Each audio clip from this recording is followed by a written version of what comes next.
Hello dear students, welcome once again to Mana That's It YouTube channel chemistry learning platform. మీ అందరికి తెలిసిందే. గత చాలా రోజుల నుంచి నిరాటంకంగా ప్రతి సోమ బుధ మరియు శుక్రవారాల్లో మీకోసం మీరు క్విక్ రివిజన్ చేసుకొని జేడబ్ల్యూ లేదా నీట్లో మంచి స్కోర్ సాధించాలన్న ఏకైక దృక్పథంతో సంకల్పంతో మనం కంటిన్యూస్ కెమిస్ట్రీ సెషన్స్ చదువుకుంటున్నాం కదా. దానిలో భాగంగా ఈరోజు హైడ్రోకార్బన్స్ అయిపోయింది లాస్ట్ సెషన్స్లో. ఏరోమాటిసిటీ అంటే ఏంటి, బెంజిన్కి సంబంధించిన ప్రాపర్టీస్ గురించి చదివేద్దాం. ఓకేనా? So I hope you guys are having fun learning subject thoroughly. So మీకు ఈ వీడియోస్ అన్నీ పూర్తి స్థాయిలో ఉపయోగపడాలంటే లాస్ట్ వరకు చూడండి. ఎండ్లో క్వశ్చన్స్ ఉంటాయి. ఆ క్వశ్చన్స్ ఎట్లా సాల్వ్ చేయాలనేది నేను మీకు నేర్పిస్తాను కనుక మీరు కొంత ఓపిక తీసుకొని 20 నుంచి 30 నిమిషాలు అంతే కదా నాన్న.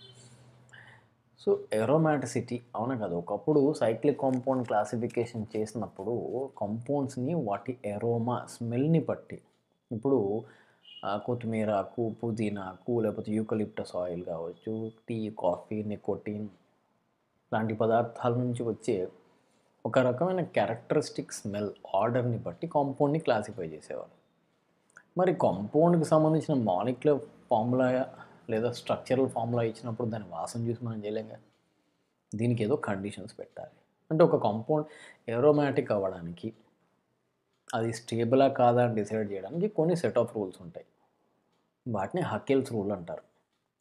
ఫస్ట్ ఒక కాంపౌండ్ ఏరోమాటిక్ అవ్వాలంటే సైక్లిక్ అయి ఉండాలి. కాంజుగేటెడ్ అంటే ఒక రకంగా దీన్ని మనం రెజొనెన్స్ అని డిఫైన్ చేస్తాం. అయితే రెజొనెన్స్ ఉండాలంటే ప్లెనారిటీ ఉండాలి. అదే కాకుండా ఈ 4n+2 అంటే n అనేది ఏదైనా కావచ్చు. 4n+2 అంటే 2π, 6π, 10π, 14π ఎలక్ట్రాన్స్ అనేవి తిరుగుతూ ఉండాలి. సైక్లిక్ డీలోకలైజేషన్లో ఉండాలి. సైకిల్లో రింగ్లో తిరుగుతున్నారు. ఎప్పుడైతే 4n+2కి బదులు 4n ఉన్నాయనుకోండి అన్ని కండిషన్స్తో పాటు, ఆ రెజొనెన్స్ అనేది ఎలక్ట్రాన్స్ని యాంటీ బాండింగ్ మాలిక్యులర్ ఆర్బిటాలకు పంపుతుంది కనుక ఇది కొంత అన్స్టేబుల్ అయిపోతుంది. సో రెజొనెన్స్ ఉన్నా సరే ఈ యాంటీ అరోమాటిక్ కాంపౌండ్స్ అనేవి అన్స్టేబుల్. సో రెజొనెన్సే లేకపోతే వాటిని నాన్ అరోమాటిక్ అని పిలుస్తారు. సో స్టెబిలిటీ పాయింట్ ఆఫ్ వ్యూలో చూసుకుంటే non aromatic and anti aromatic. ఇక్కడ పై ఎలక్ట్రాన్స్ అనేవి బాండింగ్ మాలిక్యులర్ ఆర్బిటాల్స్లో ఉంటాయి, ఇక్కడ నాన్ బాండింగ్ మాలిక్యులర్ ఆర్బిటాల్స్ ఉంటాయి. దీనిలో యాంటీ బాండింగ్ మాలిక్యులర్ ఆర్బిటాల్స్లో ఉండడం వల్ల స్టెబిలిటీ అనేది ఈ రకంగా అరేంజ్ అయి ఉంటుంది. సో కొన్ని కాంపౌండ్స్ ఇస్తాను, ఈ రూల్స్ బేస్ చేసుకొని చేద్దాం. ఇక్కడ 2π ఎలక్ట్రాన్స్ అనేవి సైక్లిక్ డీలోకలైజేషన్లో ఉంది కనుక దీన్ని అరోమాటిక్ అంటాం. 4π ఎలక్ట్రాన్స్ తిరుగుతున్నాయి కదా రెజొనెన్స్లో, యాంటీ అరోమాటిక్ అవునా, ఇది అరోమాటిక్ అయిపోయింది. ఇక్కడ కూడా చూస్తే మీరు సైక్లో పెంటాడైనైల్ యానియాన్లో 4π ఎలక్ట్రాన్స్ అనేవి సైక్లిక్ డీలోకలైజేషన్లో ఉన్నాయి కదా నాన్న, దీన్ని కూడా యాంటీ అరోమాటిక్ అని పిలుస్తాం. ఇక్కడ ఇవి డైరెక్ట్లీ అరోమాటిక్ కాదు లేదా యాంటీ అరోమాటిక్ కాదు. వీటిని ప్రొటోనేట్ చేసినప్పుడు, అంటే ఈ పై బాండ్ని బ్రేక్ చేసి ఎలక్ట్రాన్స్ని ఆ పక్కకి ఇస్తే దానిలో అరోమాటిక్ లేదా యాంటీ అరోమాటిక్ ప్రాపర్టీ పుట్టుకొస్తుంది చూడండి. అవునా? సో ఇది 2π ఎలక్ట్రాన్ సైక్లిక్ డీలోకలైజేషన్, ఇది అరోమాటిక్ అవుతుంది. ఇది 4π ఎలక్ట్రాన్ సైక్లిక్ డీలోకలైజేషన్ కనుక యాంటీ అరోమాటిక్ అవుతుంది. అదేవిధంగా ఈ హెట్రోసైక్లిక్ కాంపౌండ్స్లో కూడా 6π ఎలక్ట్రాన్స్ అనేవి డీలోకలైజేషన్లో పార్టిసిపేట్ చేస్తున్నావునా. 2 పై బాండ్స్, ఒక లోన్ పేర్, మొత్తం 6 ఎలక్ట్రాన్స్ తిరుగుతున్నాయి. సో పైరోల్ కానీ, ఫ్యూరాన్ కానీ, థయోఫీన్ కానీ వీటిని హెట్రోసైక్లిక్ అరోమాటిక్ కాంపౌండ్ కేటగిరీలో పెడతారు. హెట్రోసైక్లిక్ అంటే కార్బన్ కాకుండా ఇంకేదైనా ఎలిమెంట్ ఉన్నట్టయితే. అదేవిధంగా ఇక్కడ రెజొనెన్స్ చూస్తే మనకి 6π ఎలక్ట్రాన్స్ సైక్లిక్ డీలోకలైజేషన్ ఉన్నాయి. అదేం సార్ ఇది లెక్క పెట్టట్లేదు అంటే, ఇది ప్లెనారిటీలో ఉంది. ఎందుకంటే ఈ లోన్ పేర్ అనేది sp2 ఆర్బిటాల్లో ఉంది, మిగతావన్నీ కూడా p0 ఆర్బిటాల్లో ఉన్నాయి. సో అందుకే దీనిలో ఈ లోన్ పేరుకి ఏరోమాటిసిటీ ఉండదు. అయినా కూడా దానిలో 6 ఎలక్ట్రాన్స్ ఉన్నాయి, రెజొనెన్స్లో తచ్చాడుతున్నాయి కదా. So 2π electrons cyclic delocalisation aromatic, 2π electrons cyclic delocalisation, అన్ని చోట్ల కాంజుగేషన్ ఉంది, ఏరోమాటిక్. ఇక్కడ ఏరోమాటిసిటీ రాదు, ఎందుకు ఇక్కడ కాంజుగేషన్ లేదు. 4π electrons there is no cyclic delocalisation, దీన్నే నాన్ ఏరోమాటిక్ అంటారు. ఇది కూడా 4π ఎలక్ట్రాన్స్ డీలోకలైజేషన్ ఉంది కదా, యాంటీ ఏరోమాటిక్. ఇటువంటి రెజొనెన్స్ ఉంది. బెంజీన్ గురించి ఇంకా మనందరికి తెలిసిందే. 6 పై ఎలక్ట్రాన్స్ గిరా గిరా తిరుగుతూ ఉంటాయి, ఎరోమాటిక్ అని పిలుస్తాం. ఇక్కడ కూడా రెజొనెన్స్ లేదు, మిస్ అయింది. 4 పై ఎలక్ట్రాన్స్ ఉన్నా కూడా సైక్లిక్ డీలోకలైజేషన్ లేదు కనుక దీన్ని నాన్ ఎరోమాటిక్, లేకపోతే నాన్ ఎరోమాటిక్. ఇక్కడ వచ్చేసి 4 పై ఎలక్ట్రాన్స్ ఒక లోన్ పేర్, 6 పై ఎలక్ట్రాన్స్ సిడీలో ఉన్నాయి కదా సైక్లిక్ డీలోకలైజేషన్లో, ఎరోమాటిక్ అంటాం. ఇక్కడ 1 2 3 4 అంటే 8 పై ఎలక్ట్రాన్స్ అనేవి సిడీలో ఉన్నాయి కనుక దీన్ని యాంటీ ఎరోమాటిక్ అని పిలుస్తారు. ఇక్కడ 6 పై ఎలక్ట్రాన్స్ అనేవి సైక్లిక్ డీలోకలైజేషన్లో ఉన్నాయి కనుక ఎరోమాటిక్ అంటారు. సో ఇంతే, సింపుల్ రైట్. రూల్స్ని బట్టి చేసుకుంటూ పోవడమే. ఆ విధంగా aromatic, non aromatic, anti aromatic కొన్ని ఎక్సెప్షన్స్ ఉన్నాయి. దానిలో భాగంగా సైక్లో ఆక్టాటెట్రైన్ ప్లేనారిటీ పోయి ఉంటుంది. అదేవిధంగా అవునా కదా, అదేవిధంగా ట్రాన్స్ 10 అనులీన్ దానిలో కూడా ప్లేనారిటీ పోయి ఉంటుంది కనుక అందులో ఏరోమాటిక్ నేచర్ ఉండాల్సిన కూడా దానిలో ప్లేనారిటీ లేకపోవడం వల్ల అది నాన్ ఏరోమాటిక్ అయ్యే ఛాన్సెస్ ఉంటాయి. అట్లాంటి ఎక్సెప్షన్ చూసుకోండి. ఇక్కడ బెంజిన్ ఏ విధంగా ప్రిపేర్ చేస్తారయ్యా అంటే ఒకటి ఆల్కేన్స్ నుంచి ప్రిపేర్ చేస్తారు. ఎట్లా? ఆక్సిడేషన్. ఇది మనం ఆల్కేన్స్లో కూడా చేసాం. ఎట్లా? ఇక్కడ హోమోలైటిక్ ఫిషన్ జరిగి ముందు ఒక రింగ్ ఏర్పడుతుంది. ఈ రెండు కోసలు కలిపేస్తే మనకు ఒక 6 మెంబర్ రింగ్ వస్తుంది. ఆ తర్వాత ప్రతి చోటు నుంచి ఒక హైడ్రోజన్ తీసేసుకుంటూ పోయినట్టయితే ఈ బెంజిన్ వస్తుంది. ఇది మనం ఆల్కేన్స్లో కూడా చూసాం, ఎరోమటైజేషన్ అనే ప్రాపర్టీ. అదేవిధంగా మన దగ్గర ఇథైన్ ఎసిటిలీన్ ఉన్నట్టయితే 3 మోల్స్ తీసుకొని దాన్ని రెడ్ హాట్ కాపర్ త్రూ పంపిస్తే బెంజిన్ వస్తుంది. Decarboxylation of benzoic acid, CO2 తీసేసిన బెంజిన్ వస్తుంది. ముందు గ్రిగ్నాట్ రియేజెంట్ తయారు చేసుకొని దాని మీద ఒక హైడ్రోజన్ వేస్తే సరిపోయింది, బెంజిన్ రావచ్చు. అదేవిధంగా డయాజోనియం సాల్ట్కి మనం H+ సప్లై చేసినట్టయితే బెంజిన్ రావచ్చు. సో ఈ విధంగా 5 మెథడ్స్లో మెయిన్గా బెంజిన్ని తయారు చేసుకుంటాం. ఒకసారి స్లైడ్ని జాగ్రత్తగా అబ్జర్వ్ చేయండి. ఆ తర్వాత బెంజిన్కు ఉండే ఏరోమాటిసిటీ పుణ్యమా అని అది ఈజీగా అడిషన్ రియాక్షన్లో పార్టిసిపేట్ చేయదు ఆల్కిన్ లాగా.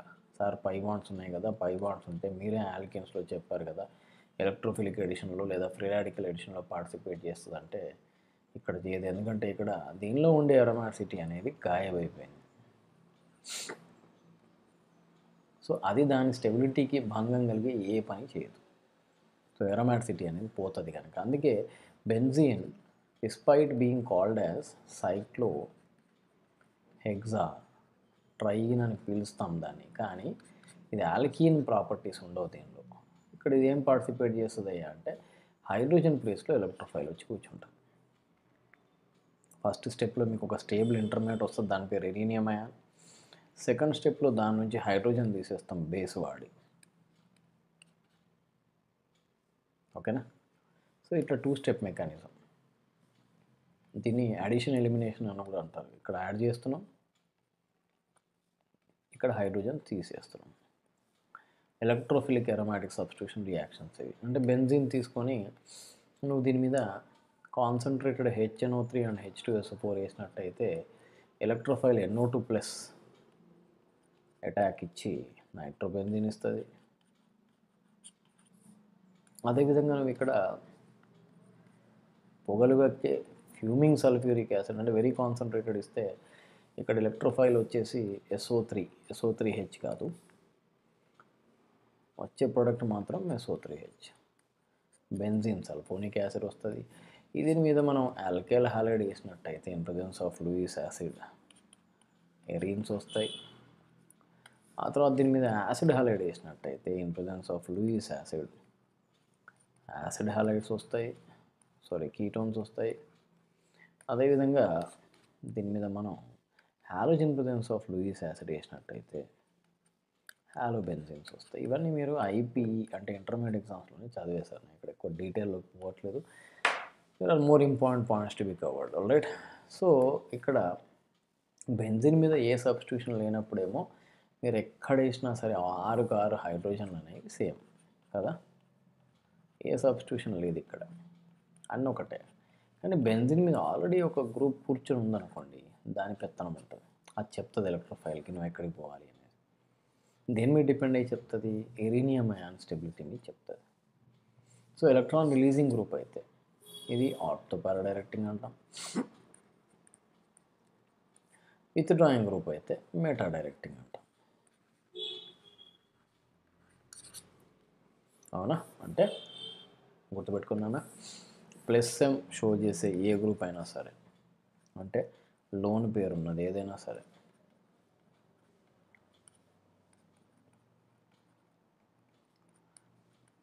ఏ గ్రూప్ అయినా లోన్ పేరు ఉంటే చాలు, అది ఆర్తో పారా. అది హైపర్ కాంజుగేషన్ ఉన్నా పర్లేదు. అదే మీకు -m షో చేసే ఏ గ్రూప్ అయినా సరే, NO2, CHO, COOH, SO3H, ఈ గ్రూప్స్ అన్నీ కూడా మెటా డైరెక్టింగ్, అంటే ఎలక్ట్రోఫైల్ని మెటాకి పంపిస్తాయి. ఇదే ఇంకా దానికి ఒక ల్యాండ్ మార్క్ ఇది. ఓకే, అయితే ఇక్కడ రియాక్టివిటీ మీద ఎక్కువ క్వశ్చన్స్ వస్తుంటాయి. ఎలక్ట్రాన్ రిలీజింగ్ గ్రూప్ ఏదైతే ఉంటుందో, ఈ +m inductive hyper conjugation show చేసే OH కానీ, మిథైల్ కానీ, ఈథైల్ కానీ, ఇట్లాంటి గ్రూప్స్ ఉన్నప్పుడు ఏమవుతుంది? బెంజిన్ అనేది యాక్టివేట్ అవుతుంది. ఎందుకంటే ఇది ఎలక్ట్రాన్స్ ఇచ్చి బెంజిన్ మీద ఎలక్ట్రాన్ డెన్సిటీ పెంచుతుంది. డీయాక్టివేటింగ్ గ్రూప్స్ ఉన్నప్పుడు, అంటే ఎలక్ట్రాన్ విత్డ్రాయింగ్ గ్రూప్స్ ఉన్నప్పుడు, ఇవన్నీ ఉన్నప్పుడు ఏమవుతుంది? ఇవి ఎలక్ట్రాన్ లాక్కుంటున్నాయి బెంజిన్ నుంచి. లాక్కుంటున్నాయి కనుక దీనికి రియాక్టివిటీ తక్కువ ఉంటుంది. గుర్తుపెట్టుకోండి, ఇది ఆర్డర్. రిలీజింగ్ ఉన్నప్పుడు, అంటే ఇప్పుడు మనకు OH, NH2 ఇవన్నీ ఉన్నప్పుడు ఎక్కువ ఉంటుంది. అదే ఇవన్నీ ఉన్నప్పుడు తక్కువ ఉంటుంది రియాక్టివిటీ అనేది. దీని మీద ఎక్కువ క్వశ్చన్లు వస్తూ ఉంటాయి. ఓకే, ఇక్కడ నేను ఏం చేసిన అంటే ఓ లిస్ట్ ఆఫ్ ఇది ఇచ్చిన, ఏదో జాగ్రత్తగా చూసుకోండి. ఓకేనా? ఇవన్నీ స్ట్రాంగ్ +m గ్రూప్స్ ఇవి. ఆ తర్వాత ఈ మోడరేట్లీ +m, అంత పెద్ద స్ట్రాంగ్ +m కాదు, +m కానీ వీక్ +m ఎఫెక్ట్ షో చేస్తాయి. ఆ తర్వాత ఇవన్నీ ఆల్కైల్ గ్రూప్స్ కదా బేటా, +I హైపర్ కాంజుగేషన్ ఉంటాయి. ఇక్కడ ఇది చూడండి, ఇది +m ఎఫెక్ట్ ఉన్న హాలోజన్ ఆర్తో పారా, +m ఎఫెక్ట్ ఉన్న ఇది డీయాక్టివేటింగ్, ఎందుకంటే ఇక్కడ -I ఎఫెక్ట్ డామినేట్ చేస్తుంది. ఆ తర్వాత ఇవన్నీ కూడా electron withdrawing groups week -m, ఇవన్నీ స్ట్రాంగ్ -m. ఇక్కడ వరకు ఉంటే బెంజిన్కి మంచిది, ఆ తర్వాత అంత మంచిది కాదు. ఇవన్నీ డీయాక్టివేటింగ్ గ్రూప్స్ ఇవి. ఒకసారి చూసుకోండి మీరు. ఆ తర్వాత లిమిటేషన్స్ గురించి మనం ఇక్కడ చెప్పుకోవాలి. నెంబర్ 1, ఇప్పుడు మీరు ఆల్కైలేషన్ చేశారు, ఇది ప్రొపైల్ క్లోరైడ్ అండ్ AlCl3 వేస్తే మీకు ప్రైమరీ కార్బోకేటైన్ ఫామ్ అవుతుంది. ఈ ప్రైమరీ ఉన్న కాడ ఉండదు, ఇది ప్రైమరీ అన్స్టేబుల్ కనుక ఇది మైగ్రేట్ అవుతుంది. మైగ్రేట్ అయ్యి మీకు ఏ కార్బోకేటైన్ వస్తుంది బేటా? సెకండరీ వస్తుంది. సో రీఅరేంజ్ ప్రొడక్ట్ వస్తుంది. మనం ఎక్స్పెక్ట్ చేసేది N ప్రొపైల్ బెంజిన్, మనకు వచ్చేది isopropyl benzene. So first drawback ఏంది? Rearrangement. Usually occurs in alkylation. ఆ తర్వాత సెకండరీ చూద్దాం. సెకండరీ ఏంటంటే ఇప్పుడు బెంజిన్ మీద సపోజ్ ఇది ఉందనుకోండి, OH ఉంది, దీనికి తెలిసి మీకు స్ట్రాంగ్ ఎలక్ట్రాన్ రిలీజింగ్ గ్రూప్ ఇది. ఇక్కడ bromine in presence of water వేస్తే మనకి పాలీ సబ్స్టిట్యూషన్ అవుతుంది. అంటే నువ్వు ఒక్క చోట కావాలి అనుకుంటే ఎక్సెస్ తీసుకున్న పక్షంలో పాలీ సబ్స్టిట్యూషన్, అంటే ఒకటి కంటే ఎక్కువ సార్లు అయ్యే ఛాన్సెస్ ఉన్నాయి. ఇది ఒక థ్రెట్. మూడో థ్రెట్ విషయానికి వస్తే, ఈ స్ట్రాంగ్ ఎలక్ట్రాన్ విత్డ్రాయింగ్ గ్రూప్స్ ఎప్పుడైతే బెంజిన్ మీద ఉంటాయో, ఇవి ఉన్నప్పుడు సల్ఫోనేషన్, అయోడినేషన్ ఇవన్నీ జరగవు. ఇవి స్ట్రాంగ్ ఎలక్ట్రాన్ విత్డ్రాయింగ్ గ్రూప్స్ కదా. ఈ గ్రూప్స్ ఉన్నప్పుడు ఇవి వీక్ ఎలక్ట్రోఫైల్స్ భయపడతాయి దాని మీద రియాక్ట్ అవ్వడానికి, ఎందుకంటే వీటికి ముందే ఇంట్రెస్ట్ లేదు. వీక్ ఎలక్ట్రోఫైల్స్, దానిలోనూ ఈ కుక్కని కట్టేసినట్టు స్ట్రాంగ్ విత్డ్రాయింగ్ గ్రూప్ పెట్టిన తర్వాత ఇది భయపడి అటు మొహాన ఓన్ కూడా పోవు. ఆల్కైలేషన్ ఇవన్నీ జరిగాయి, ఎసైలేషన్. ఇవి వీక్ ఎలక్ట్రోఫైల్స్ ఉన్నప్పుడు మాత్రం ఇవన్నీ. అదేవిధంగా మీకు ఈ స్ట్రాంగ్ ఎలక్ట్రాన్ రిలీజింగ్ గ్రూప్స్ ఉన్న పంచాయతీ ఇక్కడ OH, NH2, NR2 ఉన్నప్పుడు ఏమవుతుందంటే, ఇప్పుడు సపోజ్ నేను క్లోరినేషన్ చేద్దాం అనుకుంటున్నాను, అప్పుడు ఈ లూయిస్ యాసిడ్ బై దీని సంఖ్య ఎక్కుతుంది. ఎందుకు? అది ఇంకా ఎక్కువ ఎలక్ట్రాన్ డెన్సిటీ ఉంది కదా. సో ఇది మొత్తం గేమ్ అంతా జరగబడుతుంది. ఆక్సిజన్ మీద పోయి కూర్చుంది. AlCl3 క్లోరిన్తో రియాక్ట్ అవ్వాల్సింది ఆక్సిజన్తో రియాక్ట్ అయింది. ఎందుకు? దీని గ్లామర్ ఎక్కువ, దీని ఎలక్ట్రాన్ డెన్సిటీ ఎక్కువ కనుక. సో ఈ విధమైన డ్రాబ్యాక్స్ మీద ఫోకస్ పెట్టండి మీరు. ఓకేనా? అప్పుడు 2-3 క్వశ్చన్లు చేస్తే మనకు ఒక క్లారిటీ వస్తుంది. ఏరోమాటిక్ అయ్యే ఛాన్సెస్ దేనికి ఉన్నాయి? పైకి ఎత్తండి ఈ లోన్ పేర్స్ని, ఎత్తాడ పాజిటివ్ ఛార్జ్ పెట్టి చూసుకోండి. డైరెక్ట్గా కాదు ఇది, ఏదో ఒక రియేజెంట్ వేస్తారు. సో ఇక్కడ ఇది కానే కాదు, ఇక్కడ ఇది యాంటీ అరోమాటిక్, ఇది ఇక్కడ ఏంటిది ట్రోపీలియమే అనే కదా, ఇది 6 ఎలక్ట్రాన్స్ అండ్ సైక్లిక్ డీలోకలైజేషన్ కదా, ఇదేమి ఆన్సర్. దీన్ని ఏమని పిలుస్తారు బేట, ట్రోపీలియమే అని అంటారు. ఓకేనా, ఇదేమో 4 electrons and cyclic delocalisation. Okay, ఇక్కడ అరోమాటిక్ లేదు, ఇక్కడ 2 ఎలక్ట్రాన్స్ ఉన్నాయి కానీ సిడి లేదు, అందుకే దీన్ని నాన్ అరోమాటిక్ అని పిలుస్తారు. అరోమాటిక్ అంటే ఆప్షన్ సి మాత్రమే. ఇప్పుడు బెటర్ సబ్స్ట్రేట్ అంటే ఎలక్ట్రాన్ రిలీజింగ్ గ్రూప్ ఉంటే మంచిది కదా, అవునా. ఫ్రైడెల్-క్రాఫ్ట్ రియాక్షన్ చేస్తున్నాం, NO2 చేయకూడదు ఎందుకంటే strong electron with drawing group C2. ఇదేమో స్ట్రాంగ్ ఎలక్ట్రాన్ రిలీజింగ్ గ్రూప్, ఇదో పంచాయతీ, ఇది ఉంటే కూడా ఫ్రైడెల్-క్రాఫ్ట్ రియాక్షన్ చేయాలంటే లూయిస్ యాసిడ్ తీసుకోవాలి, లూయిస్ యాసిడ్ పోయి దీని మీద కూర్చుంటుంది కనుక ఇది కూడా కాదు. ఏది బెటరు, బెంజీన్ తీసుకోవడం ఉత్తమం. నువ్వు ఇంకేమైనా చేద్దాం అనుకున్నావు అనుకో, అది ఇప్పుడు చేసుకోవచ్చు. నువ్వు ఫ్రైడెల్-క్రాఫ్ట్ రియాక్షన్ కాకుండా ఇంకే రియాక్షన్ చేసినా ఇది బెటర్. మామూలుగా అయితే ఇదే బెటర్, ఎందుకంటే డ్రాబ్యాక్స్లో బి కూడా తీసుకోవద్దని చెప్పినాం మనం. ఇప్పుడు టోలిన్ అంటే మిథైల్ బెంజీనే కదా బేట. మిథైల్ బెంజీన్లో ఏముంది, కార్బన్ హైడ్రోజన్ బాండ్ పుణ్యం అని హైపర్ కాంజుగేషన్ ఉంది. హైపర్ కాంజుగేషన్ వల్ల ఇక్కడ ఆర్థో పారాలో నెగిటివ్ ఛార్జ్ వచ్చింది కదా, అవునా. నెగిటివ్ ఛార్జ్ వచ్చిందంటే స్టెబిలైజ్ అయినట్టే ఆర్థో పారాలో. సో ఇక్కడ సబ్స్టిట్యూషన్ అనేది పారాలో చేసి చూపిస్తున్నారు. అప్పుడు మనకు డిఫరెంట్ సబ్స్టిట్యూషన్ ప్రొడక్ట్స్ రాశారు, ఎరీనియం అయాన్స్. అప్పుడు ఇందులో ఇది చూసుకోండి ఒకసారి, ఇది చూస్తే మనకి టెర్షరీ కమ్ ఎల్ఐలిక్, ఇది 2 డిగ్రీ, ఇది 2 డిగ్రీ, ఇది 2 డిగ్రీ. మనకు తెలిసిందే కదా 2 డిగ్రీ కంటే 3D ఎక్కువ స్టేబుల్ అని. సో దీని ఆన్సర్ ఏమవుతుంది, ఏ అవుతుంది. సో ఈ రకంగా కార్బోకెటయాన్ లేదా ఎరీనియం అయాన్ స్టెబిలిటీని మీరు చెక్ చేసుకోండి. ఆ పాజిటివ్ ఉన్న కాడ ఎలక్ట్రాన్ రిలీజింగ్ ఉంటే పర్లేదు, విత్డ్రాయింగ్ ఉండకుండా చూడండి. అంటే ఒక JW క్వశ్చన్లో ఏమొచ్చిందంటే ఇది స్టేబులా కాదా అని వచ్చింది. ఇక్కడ NO2 ఉంది, ప్లస్ ఉంది, ఓకేనా. ఇది అసలే స్టేబుల్ కాదు, గుర్తుపెట్టుకోండి. ఎందుకు, NO2 సంగతి తెలిసిందే కదా, ఎలక్ట్రాన్ విత్ డ్రాయింగ్ గ్రూప్, పక్కన పాజిటివ్ ఛార్జ్ పెట్టకూడదు. అదే CS3 తెలుసు కదా, హైపర్ కాంజుగేషన్ ఇండక్టివ్ ఎఫెక్ట్ అని చూపిస్తుంది, ఇది మహాదాత ఇది. సో ఇది ఉన్నప్పుడు పాజిటివ్ ఛార్జ్ పెట్టవచ్చు. ఓకే, సో ఈ విధంగా స్టెబిలిటీ ఆర్డర్ ప్రిడిక్ట్ చేయండి. క్లాసెస్ రెగ్యులర్గా వినండి, సాధ్యమంత తక్కువ టైంలో ఎక్కువ సిలబస్ కవర్ చేసే ప్రయత్నం నేను చేస్తా. నచ్చినట్టయితే video like, share and subscribe. That's it.